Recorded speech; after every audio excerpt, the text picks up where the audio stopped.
Hello everyone, I am Reverend Gatlin Arthur Chance. My husband, Minister John Chance, and I are the pastors of the Holistic Transformation Ministries at Louisdor Land Settlement in Tobago. The Holistic Transformation Ministries is a Pentecostal church which operates under the umbrella of the Pentecostal Assemblies of the West Indies. I have been involved in education as a mainstream teacher and special education teacher for 35 years of my life. This program, Bridging the Gap, will be aired on the Tobago Inspirational Network every Saturday at 8 p.m. The program is expected to keep you at the edge of your seat.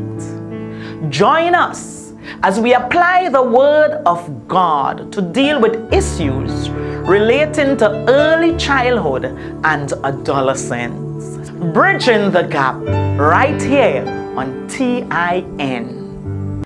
A pleasant good evening to you wonderful people who are having this experience with me on Bridging the Gap. As you know, it's always a pleasure for me to spend this time with you, interacting with you. Sometimes I feel as if we are seeing each other. Hallelujah. We give God all the glory and the praise. We thank Him for our lives, the privilege of living, of being alive, and in our right minds, and our mental faculties are intact. Despite what we may have gone through over the past week, we are thankful to God that it isn't worse, okay? Even when we look at the situation in Trinidad and Tobago with COVID, yes, the numbers are rising, but we still thank God, because His presence is with us. He will never leave us nor forsake us. So I urge us to be careful, and make sure that you stay under the cleft of the rock. Father, we thank you for this opportunity to be in your presence. It's always a pleasure, Lord, to speak about you, oh God. You're a good and glorious God, and we thank you for the opportunity to be your servants. It's a pleasure for us to serve you, Lord, and in doing so, we serve people as well. I commit the program into your hands and the viewers. I declare that your word will not return unto you void. I rebuke the plans of the enemy. In the name of Jesus, I declare that you are God. Hallelujah. Only for your glory, Father. Hallelujah. Recently we had been talking about, keeping how important it is for us to keep our gaze upon Jesus. Hallelujah. Keep our gaze upon God. Don't take your eyes off God and His word. Hallelujah. We don't want to be refocused, especially not in this time. I want to remind us too that God is in charge. Despite what is taking place and how people may rationalize things, God is in charge, and that's truth. For me, that's a fact. And as I refer to fact there, I just want for a while to look at the difference between facts and opinion and absolute truth and relativity and that kind of thing. Just some big words, but things that we could understand, okay? So a fact is a statement that is true, right? It can be verified objectively, or it can be proven. A fact is true and correct no matter what. An opinion, however, is a statement that holds an element of belief. It tells of how someone feels. It's not really truth, but it is how people feel, and it is not always true. It cannot be, because it cannot be proven. But as a believer, I believe that there are some established truths, okay? And one of them that I would want to look at is John 3:16 to 18. Those are established truths, absolute truth. In fact, sometimes and the Bible tells us that, it indicates that as well, that the only real truth that there is the word of God. Hallelujah. So John 3:16 says, for God so loved the world that he gave his only begotten Son. He gave his only Son to the world, that whosoever believeth in him will not perish but have everlasting life. And that's John 3:16. But sometimes we ought to concentrate on the 17th verse as well. For God sent not his Son into the world to condemn the world. God didn't send his Son here to condemn people, and we ought not to condemn them either, but that the world through him, Jesus Christ, might be saved. God is a good God. He didn't send his Son here to tell us of all the wrong things that we are doing, but to demonstrate how we should live holy lives, to demonstrate godliness, hallelujah, righteousness. In fact, he is our righteousness, so that we could apply, hallelujah, what he showed us to our lives, okay? And the Bible tells us in verse 18, so that's John 3:16, 17, and 18 now. He that believeth on him, and that him there is Jesus, is not condemned. Hallelujah. If you believe in him, I'm not talking about temporal belief. I'm talking about deep-seated belief. Belief that allows for change of behavior. If you really believe in something, your behavior will change. If we believe in the word of God, then we will conform to the principles of the word of God. We will not compromise the standards of God. Hallelujah. So the Bible tells us in verse 18 that if you believe, you're not condemned. But he that believeth not is condemned already, because he had not believed in the name of the only begotten Son, and that's Jesus. Hallelujah. You know, today, that for me is an established truth. Hallelujah. And I will refer to it also as a fact. It's not an opinion. Hallelujah. It's absolute truth. There is no relativity in God's word. You know, today, people think that truth is relative. It means that they believe that truth is whatever you believe it is. You know, there are people that believe that, okay, if I believe this, this is true. That's not so. In other words, truth is relative to each individual. That's how they see it.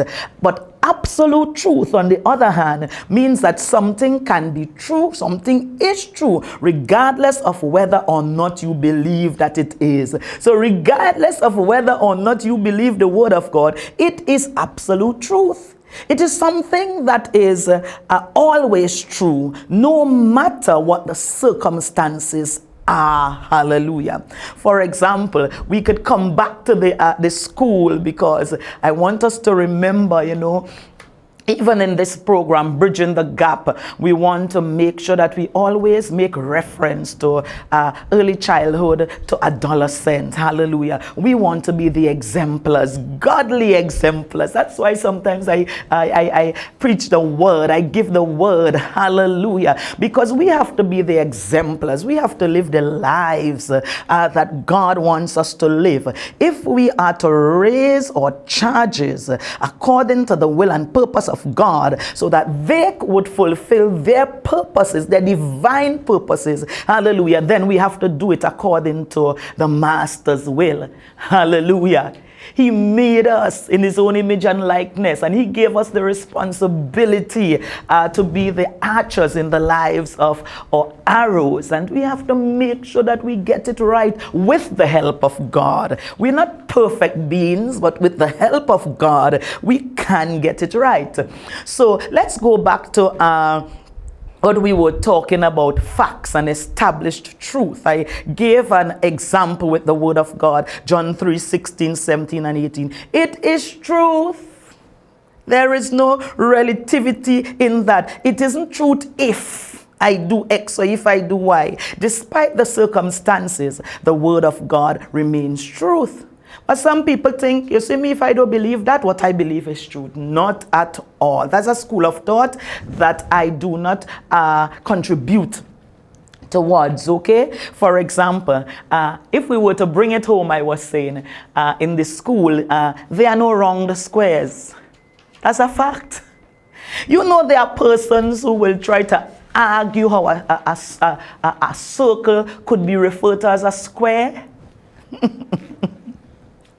These days, people are trying to do anything and everything. Truth is lie and lie is truth. Hallelujah. In fact, the words that we used to use long ago, they use it loosely to mean the opposite of what we knew the meaning to be.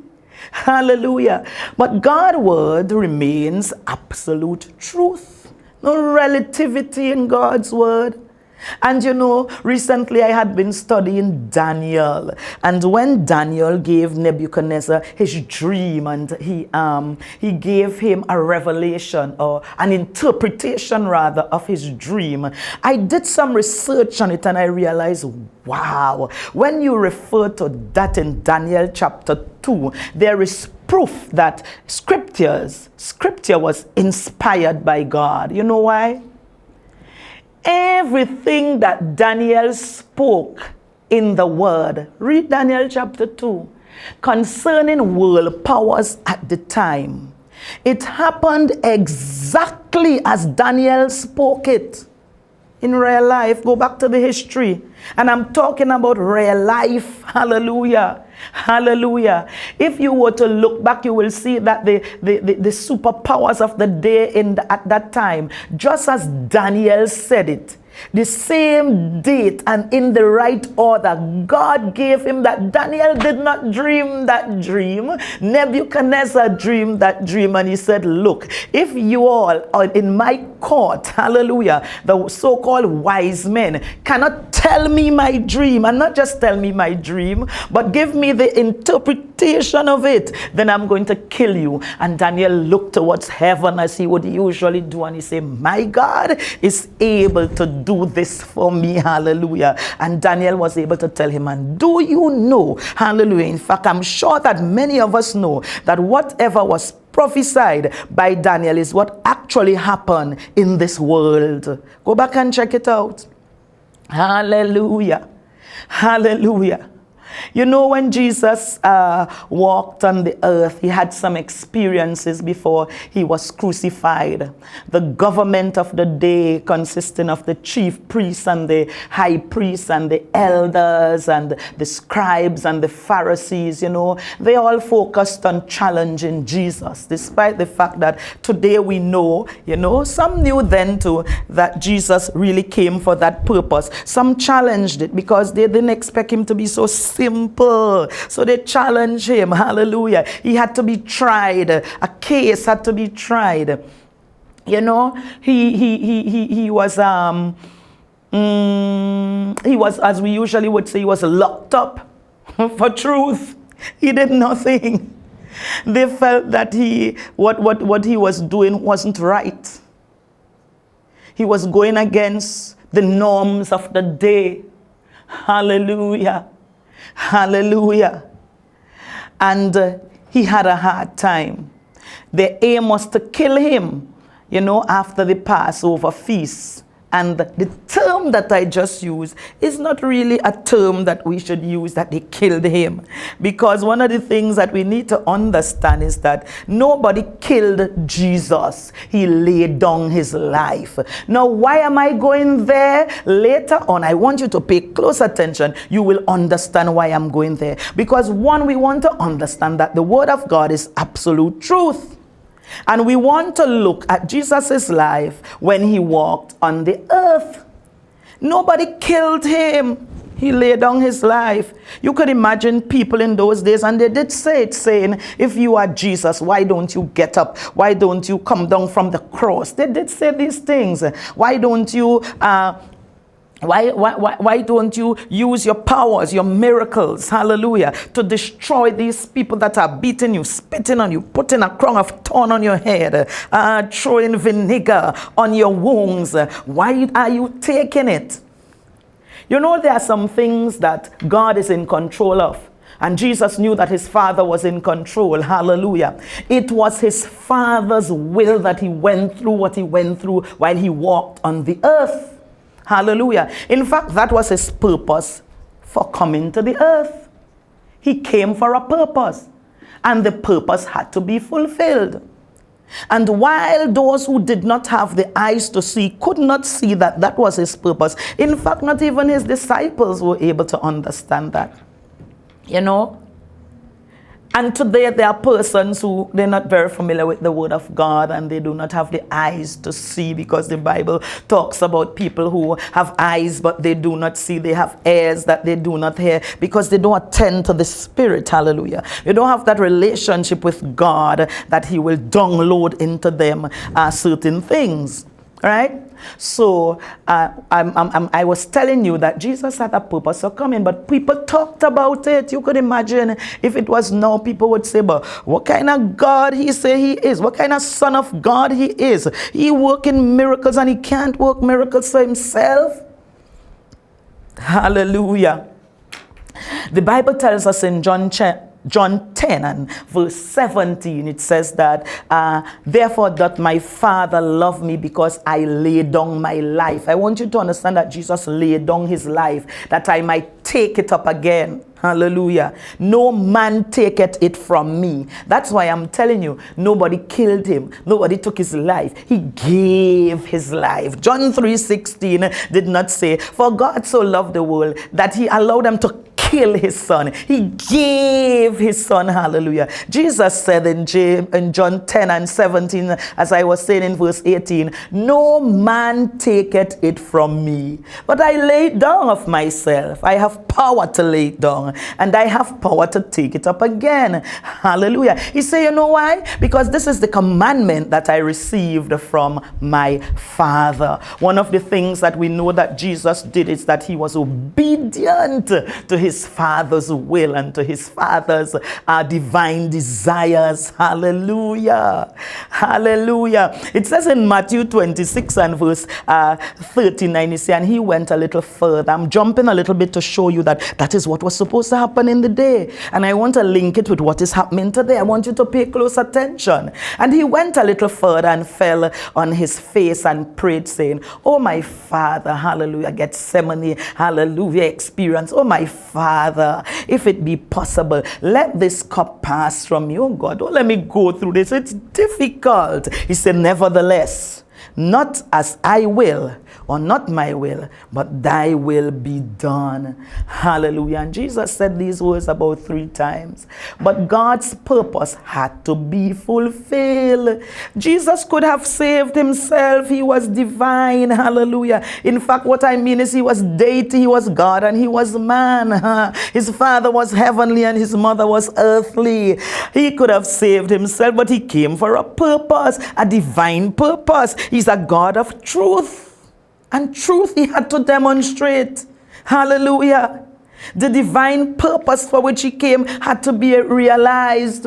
In Matthew 26 and verse 53, He said, thinkest thou that I cannot now pray to my Father? And He shall presently give me more than 12 legions of angels? He said, but how then shall the scriptures be fulfilled? That thus it must be. But all this was done that the scriptures of the prophets might be fulfilled. Hallelujah. And then in verse 35 of that same Matthew 26, it says again, and they crucified Him and parted His garments and cast in lots, that it might be fulfilled, which was spoken by the prophets. Scripture had to be fulfilled. So Jesus went through what He had to go through, despite the bickering that was around Him, despite the scrutiny that was around Him, despite what they said about Him. He forgot about Himself. Hallelujah. And He kept His gaze upon God. Today we have got to keep our gaze upon God. Why? Because God is in charge. You know, there are those who are looking at what is taking place, you know, with this, during this pandemic season. And many are criticizing the church. You know, I've heard some saying, they ridicule the people of the church, and they're saying, you know, pastors have been lying, ministers have been lying, concerning healing and deliverances. Why are so many people being sick with COVID-19, especially in those foreign countries? Why are so many people dying if they say they could heal? Well, let them heal now. Now it's time for Benny Hinn to heal. Hallelujah. But we know as believers that many have been healed and delivered, because we've been hearing testimonies. God is in charge. There are some things that God is in charge of. God will do what he has to do. Hallelujah. Who pastor could go ahead of God? Could Jesus have gone ahead of his Father and say, you see me, too much people talking about what is happening. I ain't going through this again. Hallelujah. Nobody's going to crucify me. Had he done that, what would have happened to you? What would have happened to me? Scripture had to be fulfilled. Hallelujah. The work of God had to go on. He's in charge. He's the majestic one. Hallelujah. The Alpha, the Omega. Hallelujah. The beginning, the end. Hallelujah. God and God alone. Jesus knew that his Father was in charge while he walked on the earth. You understand?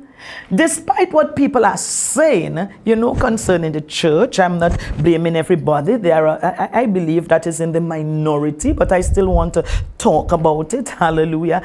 God will have his way. In this season, God is having his way. You think God can stop that? Is there anything too hard for God to do? Is his hand short? Hallelujah.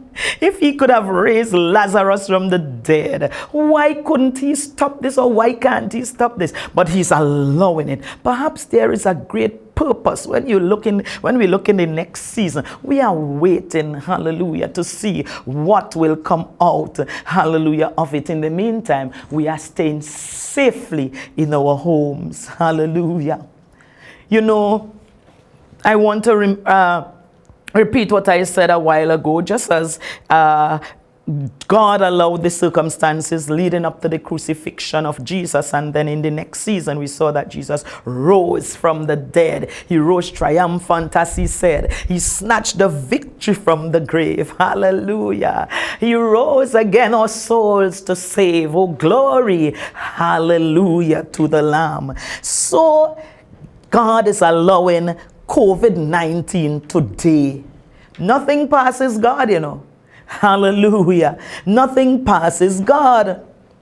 For this to take place in our world and nation, God had to allow it. He's in charge. He has not changed. Hallelujah. He will not change. Hallelujah. I could imagine, for years people wondered whether when these things happen, if it's the end of the world and Jesus is returning, when they had the Spanish flu in 1918, I think somewhere around there, people thought it was the end of the world. But it wasn't. And even today, some people are wondering, is it the end of the world? Or I am wondering, it may be better if we say it is the circumstances that would lead up to that time, hallelujah, when he will put in his appearance. In Matthew and chapter 24, somewhere around verse 3 or 4, Jesus' disciples gave him a direct question. They asked him, tell us, when will these things be? He was talking about things that would happen in the end, things like religious deception and wars and rumors of wars and famines and pestilences and earthquakes. And he was talking to his disciples about that. And they asked him, tell us, when will these things be, and what will be the signs of your coming and the end of your age, Then throughout Matthew 24, he described the conditions that will usher in the end of the age and his coming. So as I said before, he spoke about religious deception, degradation in the church, wars and rumors of war, famines, pestilences, and earthquake, He went on to state in Matthew 28 that these are the beginning of sorrow sorrows. And then I like what the term that he used there. He said, or of birth pains. Hallelujah. When we hear of birth, we think of something, a new season, something coming. Hallelujah. But pain, there's pain before the birthing of that thing. When you're talking about making children, there is pain before the baby emerges. Hallelujah. Hallelujah. You know, even after Matthew 24 and verse 8, what I spoke about there with the birth pains, you know, he went on to describe about persecution. There will be persecution, you know. Even today, you know, the church is being persecuted. There are a lot of false prophets and lawlessness, and the love of many, the Bible said it will wax cold. As we look around us today, there have been wars, not so? And rumors of wars. We have experienced famine, especially in those countries, those African countries, you know. Some of those countries outside there, they have experienced famine. We have had earthquakes, very dangerous ones. Thank God that we didn't have any severe ones, and we don't know what will happen. We've got to live our lives pleasing unto God, so that in the event that something happens, we will be ready to meet with him. Hallelujah. He spoke about pestilences before, and today we are actually experiencing pestilence, you know. Jesus didn't return after the First World War, you know, and the influenza outbreak in 1918, he didn't return. That tells us that what was ultimately described in Matthew 24 is still yet to occur. Hallelujah. Wars and rumors of wars between now and the return of Jesus Christ. Hallelujah. Some of it is still to occur, might I say. You know, religious deception that will still, because he hasn't appeared in the clouds, you know, so these things will still happen. Famine, ongoing famine, earthquakes and pestilences. When you look at COVID-19 and what is happening to the world's economy, you know, we pray for stability, but socioeconomic stability, we pray for it because God promises to protect his people, you know. So in the midst of what is taking place, we ought to pray, you know. If we were to zero into Matthew 24:8, where it states that they are the beginning of sorrows or of birth pains, we could look at it in a real way. You know, the natural birth, a woman in labor, you know, she have regular contractions that cause her cervix to change, you know, contractions when the muscles of the uterus get tight and then relax, tight and then relax, and it causes a lot of pain, contractions. But the contraction and the pain that the mother experiences is what pushes the baby out of the uterus. Hallelujah. And one of the things that we know is that the contractions are timed. As delivery draws closer, the contractions are more regular. How do we relate that, hallelujah, to what Jesus said concerning the birth pains, hallelujah, before he appears? More frequent, more painful, as the contractions become more regular, it becomes more frequent. There is more pain. It becomes more painful, but baby is coming. Hallelujah. The doctor knows that when mommy is there and she's crying or grinding her teeth, hallelujah, the doctor said, yes, let's do the measurement. Baby is coming. As Jesus coming approaches, pestilences, plagues, etc., that were spoken of will obviously approach more frequently and intensely. I believe that. Hallelujah. I believe that's why he used the analogy with the birth pains. Hallelujah. Hallelujah. Things are going to happen more. And things are going to happen more intensely. What should the church do then? I think this is when we should refer back to 2 Chronicles and verse 7, chapter 7 and verse 14, where it says, if my people who are called by my name shall humble themselves and pray and seek my face and turn from their wicked ways, then will I hear from heaven, forgive their sins and heal their land. Hallelujah. Today is the day when we need to confess our faults one to another. Hallelujah. The effectual fervent prayer of a righteous man availeth much. This is the time when we are to apply 1 Thessalonians 5 and verse 17. Pray without ceasing. Hallelujah. I want to leave us on that point.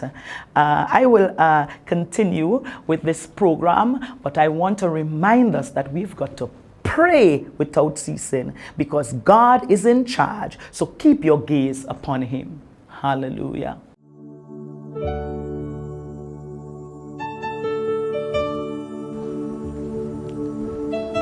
Hello, everyone. I am Reverend Gatlin Arthur Chance. My husband, Minister John Chance, and I are the pastors of the Holistic Transformation Ministries at Louisdor Land Settlement in Tobago. The Holistic Transformation Ministries is a Pentecostal church which operates under the umbrella of the Pentecostal Assemblies of the West Indies. I have been involved in education as a mainstream teacher and special education teacher for 35 years of my life. This program, Bridging the Gap, will be aired on the Tobago Inspirational Network every Saturday at 8 p.m. The program is expected to keep you at the edge of your seat. Join us as we apply the Word of God to deal with issues relating to early childhood and adolescence. Bridging the Gap, right here on TIN.